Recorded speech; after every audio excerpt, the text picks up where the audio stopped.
Patellar height. Okay, relax lang. Patellar height. Okay, parang mas relax lang ha.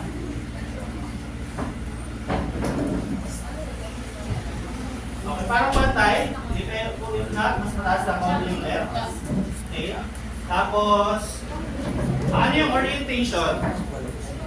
Ano yung orientation? Kung yung patela mo nakatingin sa labas, sa loob. Okay? So, di ba meron tayong frog's eyes? Tsaka squinting patela. Na deformity sa knee. Okay? Yung frogs or grasshopper's eyes, naka-out yung knee. Patela rather. Tapos yung squinting patela naka-face medially, no? Usually, magkasama ang ginovalgum at grasshopper's eyes. Magkasama ang ginovalgum at squinting patela. Okay, usually magkasama sila ha.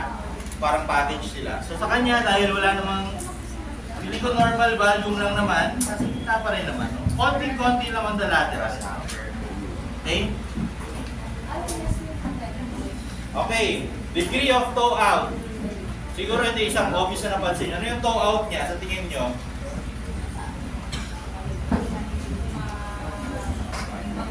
Excessive or normal? Yung toe out niya. Okay, kaya nga sabi ko, di ba?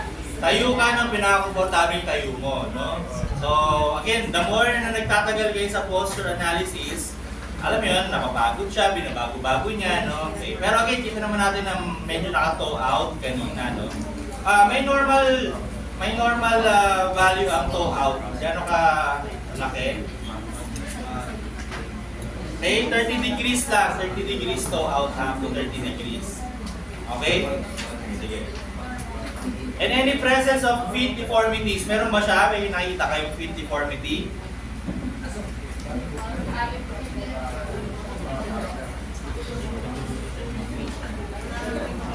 Okay, may nakita kami feet deformity. So, nagsabing flat-footed siya. Nagsabing flat-footed siya. Flat-footed ba siya? Yes or no? Yes. Okay, sige. Kung yes, flat-footed siya, anong foot niya ang mas flat-footed? Tingnan na, alam pa. Actually, you can view it on lateral view, no? Kasi, kung nasa lateral side, kakita mo yung medial side nito. Kung nasa kabilang side, kakita mo yung medial side nito. Or, pwede mong ipasok ang kamay mo.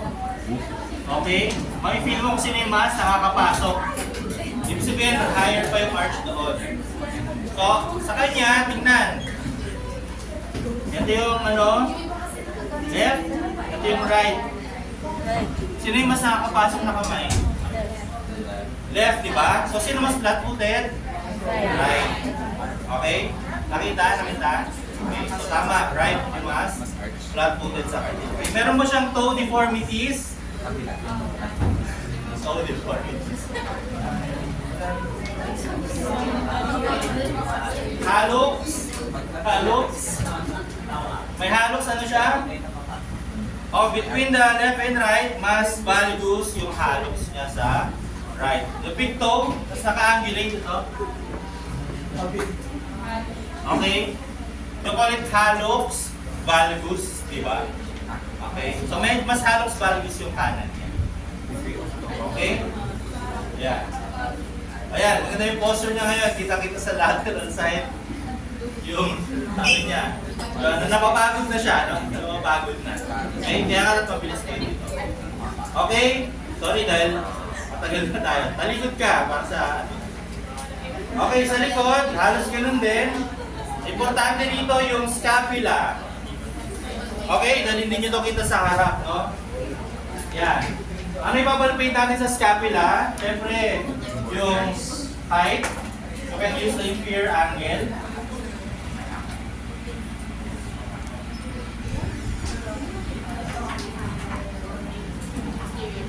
Okay? Inferior angle niya. Okay, obviously mataas yung kanan pa rin. Okay? Mabago yung ano niya. Kasi napapagod na. Left pa rin pala. Okay? mas pantay ang kanyang scapula. Okay? Mas pantay. Pwede ba yun, sir? Mataas yung acromion niya dito, pero pantay yung inferior angle. Pwede ba yun? Hindi?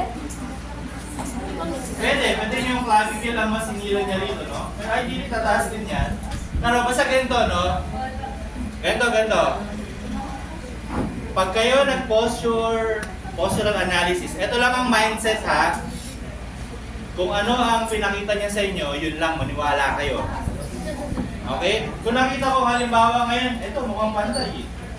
Okay? Hindi pantay. Kasi pwede namang halimbawa naka-elevate siya pero may rotation siya kaya siya mas bumaba ulit. Diba? Basta kung anong nakita nyo, maniwala kayo. Ha? Maniwala kayo doon. Hindi naman malabong mata nyo, di ba? Alam niyo naman tumingin ng tabingi at alam niyo yun, magkakaya yun, maniwala kayo sa pinapakita na pasyente. Okay? Kasi the more you doubt, mas lalo kayo magkakaroon ng problem sa planning later. Okay? Ayan. Planning for treatment, no? Okay. Ano ba yung nandun? So, wait lang. So, bukod sa height, meron ba siyang winging? Ano yung winging? Scapular winging. Okay, yung scapula mo, nakaangat yung medial border.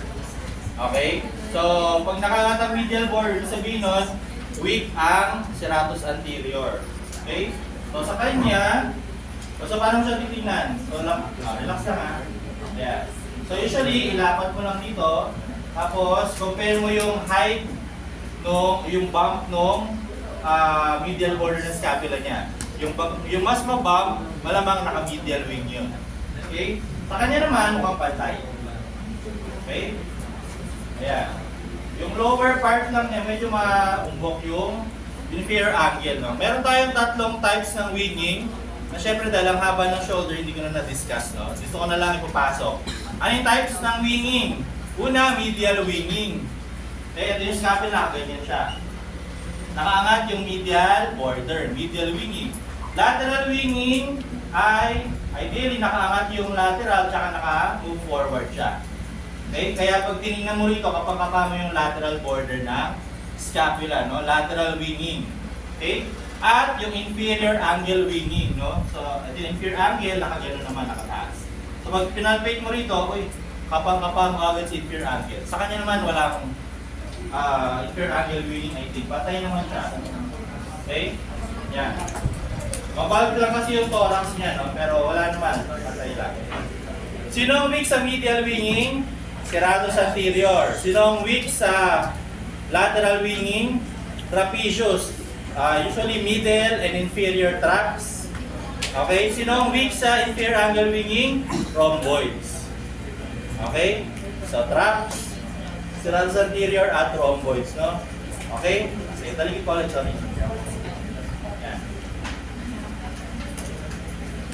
Okay, yung iba are yung abduction, cubital angle, nakita na natin yan sa anterior, no? Trunk shift, list. Okay, plumb line test. Sorry, wala akong plumb line, hindi ako nakahiram. Okay, ano yung plumb line test? Sino nakakalam ng plumb line?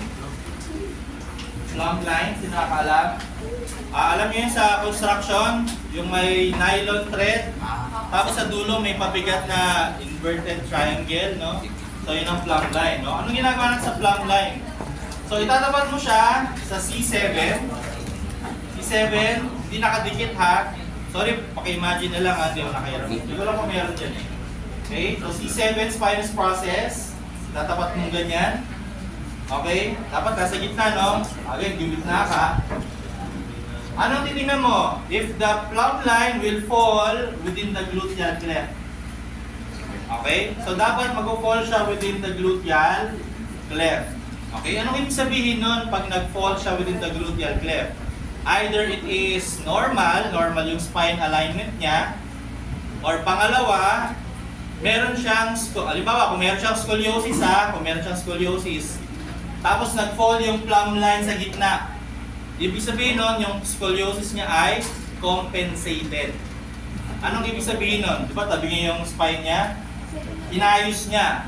Okay? Kaya siguro baka S yung type ng curve ng scoliosis niya. Okay? Alam mo, may curve siya